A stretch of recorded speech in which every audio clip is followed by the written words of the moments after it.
नमस्कार साथियों। तो आज है 17 अक्टूबर 2025।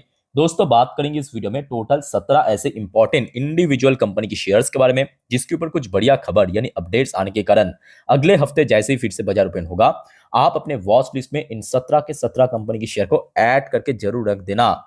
साथियों, अब देखिए बाजार की सेंटिमेंट को भी बहुत कुछ वैरी करता है, जैसे कि बैक टू बैक 2-3 दिनों से बाजार में बैक टू बैक रिकॉर्ड चल रहा है। सो ऐसे ही अगर बाजार ग्रीन में रहा ना तो इन सब शेयर में गेनिंग होने का बहुत बड़ा चांस है। तो आइए सर एक एक करके कंपनी यानी शेयर्स का नाम और उसके पीछे क्या वजह है आपके साथ में शेयर करता हूँ। वैसे तो आज बहुत सारे कंपनी की रिजल्ट आउट हुआ है, मतलब हो चुका है या आगे होगा। चलिए, कुछ क्वार्टर 2 की रिजल्ट की अपडेट भी है, कुछ फॉर्मल अपडेट भी है। सबसे पहले हम बात करेंगे जेएसडब्ल्यू स्टील लिमिटेड, जो कि निफ्टी 50 की एक शेयर है। और आज जेएसडब्ल्यू स्टील लिमिटेड की रिजल्ट आउट हुआ। पहले देख लेते हैं कि इस बार जेएसडब्ल्यू स्टील की रिजल्ट कैसा हुआ है। देखिए, यहाँ पे मैं आपके सामने बहुत सारे क्वार्टर रिजल्ट ओपन किया। बेसिकली हम ईयर ऑन ईयर साथ में क्वार्टर ऑन क्वार्टर को सिंपल कंपेयर करेंगे। स्टार्टिंग फ्रॉम लेफ्ट, सितंबर 2024 पिछले साल जेएसडब्ल्यू स्टील की टोटल इनकम था 39,684 करोड़ रुपए। करेंट क्वार्टर में इनकम बढ़ के हो चुका है 45,152 करोड़ रुपए, जो कि क्वार्टरली बेसिस पर भी इंक्रीज हुआ। 43,147 करोड़ रुपए से बढ़ के 45,152 करोड़ रुपए पहुंच चुका, यानी इनकम की सेगमेंट पे जेएसडब्ल्यू स्टील ने बेहतरीन काम किया, नो डाउट। अच्छा, मार्जिन की बात करें, मार्जिन पर भी आप देख सकते हो 2% की इंक्रीज, 14% था 16% हो गया। आप देखिए जेएसडब्ल्यू स्टील कोई छोटे मोटे कंपनी नहीं है, बड़े कंपनी है, बड़ा इनकम जनरेट करता है। तो यहाँ पे अगर 0.5% मतलब ½ % मार्जिन भी ऊपर नीच होता है ना, बहुत बड़ा इंपैक्ट पड़ता है नेट प्रॉफिट में।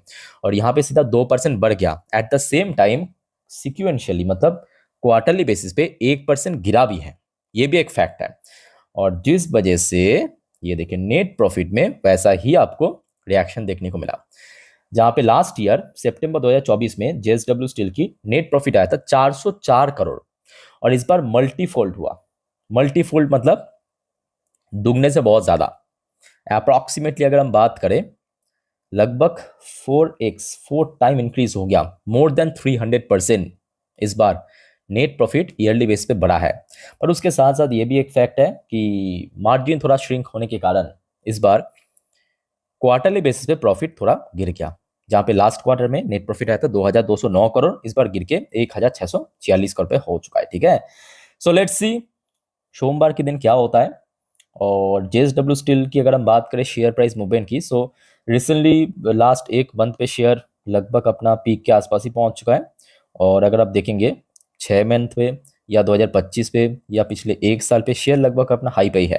तो मेरे हिसाब से शेयर रिसेंटली अगर जो हाई टच किया 1,178 रुपए, इसको क्रॉस कर गया तो मे बी 1,200 की तरफ शेयर बढ़ सकता है। ठीक है, तो इसको नजर रखना सोमवार। उसके बाद सर आ जाइए हैवेल्स इंडिया, इलेक्ट्रॉनिक प्रोडक्ट वगैरह मैन्युफैक्चर करता है, अच्छी कंपनी है, बड़ी कंपनी है, बट बीच में थोड़ा बहुत शेयर कंसोलिडेट कर गया काफ़ी महीनों भर। अच्छा, आज हैवेल्स की रिजल्ट आउट हुआ। हैवेल्स की रिजल्ट में ईयर ऑन ईयर बेसिस पे प्रॉफिट जो है 19% ग्रो किया, 318 करोड़ की। रेवेन्यू की बात करें 5% की ग्रोथ रखा है, साथ में मार्जिन भी काफ़ी एक्सपैंड हुआ, मार्जिन बढ़ गया। ठीक है, अच्छा, सो कंपनी की जो एग्जैक्टली अगर हम बात करें फिगर वाइज प्रॉफिट आया है 318 करोड़ 28 लाख, जो कि ईयरली बेसिस पे 18.86% ग्रो किया। पिछले साल अगर आप देखेंगे सितंबर क्वार्टर में नेट प्रॉफिट था 267 करोड़ 77 लाख, तो काफी अच्छा रेज हुआ है। इसके अलावा रेवेन्यू की बात करें, मतलब revenue from operation last year में था 4,539 करोड़, इस बार 5.28% की ग्रोथ रखा है 4,779 करोड़ पे। ठीक है, तो मतलब ओवरऑल बात करें मैं कहूंगा एक फेयर रिजल्ट कंपनी द्वारा प्रेजेंट हुआ है। सो लेट्स सी कैसा रिएक्शन होता है मंडे के दिन। आशा रखता हूँ कि अगर देखिए सोमवार मतलब दिवाली की पहले दिन, मतलब मुहूर्त ट्रेडिंग है आपके मंगलवार, सोमवार बाजार कंप्लीटली खुला रहेगा नॉर्मल टाइम पे। सो कहीं ना कहीं बाजार अगर साथ दे दिया ना, शेयर में अच्छा खासा मूवमेंट हो सकता है। और रिसेंटली हमने देखा हेवेल्स की शेयर जो है 1,500 के लेवल पे बार बार हर्डल फेस किया। ओके, तो इस लेवल को अगर सक्सेसफुली क्रॉस कर पाया तो मे बी एक अच्छा रिकवरी शेयर में हो सकता है आगे। अच्छा, नेक्स्ट हम बात करेंगे टाटा ग्रुप की एक कंपनी टाटा टेक्नोलॉजी, जो कि 2023 में लिस्ट हुआ था। लिस्टिंग तो काफी जबरदस्त था। दुख की बात है कि उसके बाद बैक टू बैक शेयर में करेक्शन ही हो रहा है। अच्छा, ऐसे में आज कंपनी की रिजल्ट आउट हुआ। Tata technology quarter 2 result, net profit rise 5%, 166 crore की नेट प्रॉफिट कंपनी जनरेट किया है। रेवेन्यू के अंदर 2% की गेनिंग। सो देखिए परसेंटेज वाइज आपको लग सकता है कि बहुत बड़ा कोई गेन नहीं हुआ, बात तो सही है, बट जैसे ही आप पिछले क्वार्टर के साथ कंपेयर करेंगे, मतलब क्वार्टर वन के साथ, तो आप देखेंगे क्वार्टर वन एक्चुअली कंपनी के लिए उतना बढ़िया भी नहीं था। ठीक है, तो उस हिसाब से अगर हम बात करें कंपनी की प्रॉफिट, देखिए लास्ट ईयर में था सितंबर 2024 में 157 करोड़ 41 लाख, वहां से बड़ा है 165 करोड़ 50 लाख पे 5% के ऊपर गेन किया। अच्छा, इसके अलावा रेवेन्यू फ्रॉम ऑपरेशंस की अगर हम बात करें, लास्ट ईयर में कंपनी की थी 1,296 करोड़ से बढ़ के 1,323 करोड़, मतलब लगभग 2% के आसपास गेन किया। ठीक है, जबकि अगर आप देखेंगे पिछले क्वार्टर में, ये देखिए कंपनी की रेवेन्यू भी थोड़ा सा ड्रॉप हुआ था, ये देखिए रेवेन्यू थोड़ा ड्रॉप हुआ था। ओके, सो टाटा टेक की शेयर को वो नजर रखना। अब देखिए शेयर रिसेंटली 700 की लेवल के ऊपर सस्टेन करने की कोशिश जरूर किया, बट नाकाम रहा। ठीक है, तो टाटा टेक के लिए 700 की ऊपर होल्ड करना एक्चुअली जरूरी है इस लेवल को। सो लेट्स सी क्या होता है सोमवार, इसके ऊपर नजर रखिए। उसके बाद आ जाइए पॉलीकैब इंडिया, ये भी इलेक्ट्रॉनिक सेक्टर की कंपनी है, अच्छी कंपनी, और शेयर लगभग अपना हाई पे ही चल रहा है। अच्छी कंपनी की निशान है कि बाजार में गिरावट होने के साथ साथ शेयर में गिर भी जाता है, बट रिकवरी के समय पे बहुत जल्दी रिकवर भी कर जाता है। ये एक अच्छी कंपनी की निशान होता है, ये देखिए। और आज देखिए कंपनी की रिजल्ट आउट हुआ, कैसा लगा कमेंट करके बताइएगा। सितंबर 2024 लास्ट ईयर पॉलीकैब की इनकम 5,498 करोड़, इस बार बढ़ के 6,477 करोड़ हो गया, बेस्ट एवर। मतलब अगर हम क्वार्टर टू को कंपेयर करें सिर्फ और सिर्फ। ठीक है, अच्छा, जून 2025 लास्ट क्वार्टर में कंपनी की इनकम था 5,906 करोड़, तो मतलब क्वार्टरली बेसिस पर भी इंक्रीज हुआ, ईयरली बेसिस पर भी इंक्रीज हुआ। और बेस्ट पार्ट क्या मालूम है, कंपनी अपने मार्जिन को इतना इतना एक्सपैंड कर लिया।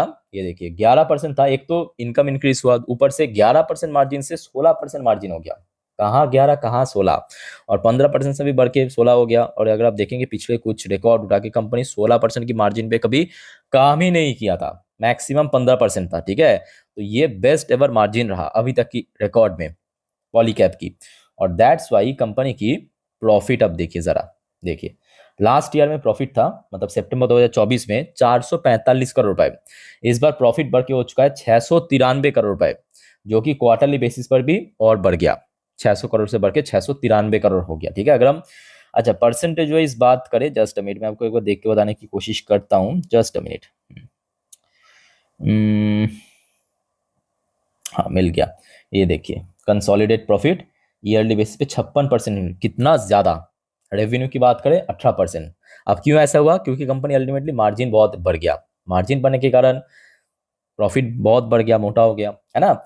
सो साथियों, कैसा लगा आप सभी को पॉलीकैब इंडिया की रिजल्ट, कमेंट करके बताइए। अच्छा, एक और बात याद रखना, आज वैसे और भी बहुत सारे कंपनी, जैसे कि रिलायंस इंडस्ट्री, जैसे कि आरईसी लिमिटेड, मैं आखिरी बार जब ट्रैक किया था इस वीडियो को रिकॉर्ड करने से पहले, आउट नहीं हुआ था। अच्छा, डिक्सॉन, ठीक है, तो ये जो तीनों इंपॉर्टेंट कंपनियां रिजल्ट आते ही मैं आपको इन्फॉर्म कर दूंगा।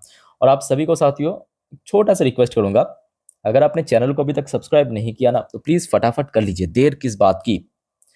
एकदम फ्री ऑफ कॉस्ट में मैं आपको पूरा जानकारी दे दूंगा मार्केट से रिलेटेड। और याद रखना, आज रात की 10:30 की वीडियो जिस पर हम नेक्स्ट डे मार्केट प्रेडिक्शन, पूरे दिन शेयर बाजार की अपडेट को कवर करते हैं, और रात की 12 बजे की वीडियो जिस पर हम जियो पॉलिटिकल अपडेट को कवर करते हैं, मिस मत करना। ठीक है, और काइंडली चैनल को सब्सक्राइब भी कर रखिए।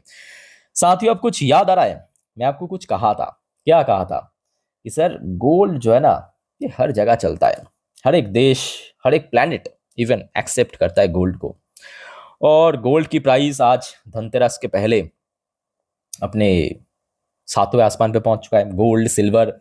और इस बार देखिए सिल्वर की प्राइस भी काफी बढ़ रहा है, ये भी काफी नोटिसेबल पॉइंट है, क्योंकि देखिए गोल्ड इतना बढ़ चुका है। अब देखिए हर एक के बजट में गोल्ड फिट नहीं होगा, सो जो लोग गोल्ड नहीं खरीदेगा सिल्वर परचेज करेगा। अब रिसेंटली क्या हुआ, लास्ट डे, या ऑलरेडी आपको मैं दे चुका हूँ last day update, JP Morgan की सीईओ ने कहा कि अगर सब कुछ सही रहा, गोल्ड की प्राइस इंटरनेशनल मार्केट में 5,000 से लेकर $10,000 पर आउंस पे पहुंच जाएगा। अब पूछेंगे आज कितना है, आज लगभग $4,300 की रेंज पे पहुंच चुका है, $4,300 पर आउंस के रेंज पे पहुंच चुका है। ठीक है, तो याद रखना गोल्ड की प्राइस में बढ़ने का बहुत जबरदस्त चांस है, ये बात आपको मैं पिछले 1 साल से कह रहा हूँ। जो लोग सुना था अच्छी बात है, नहीं सुना था मैं कहूंगा अभी भी मौका है, देखिए। और दैट्स वाई आज आप देखिए एक एक जो ईटीएफ, यहाँ पे देखिए मैं आपको कोई सजेशन या रिकमेंडेशन नहीं दे रहा हूँ, बस एग्जाम्पल दे रहा हूँ। ठीक है, कि ईटीएफ क्या है, निपॉन इंडिया गोल्ड ईटीएफ देखिए लगभग 2.5% के ऊपर मूव किया।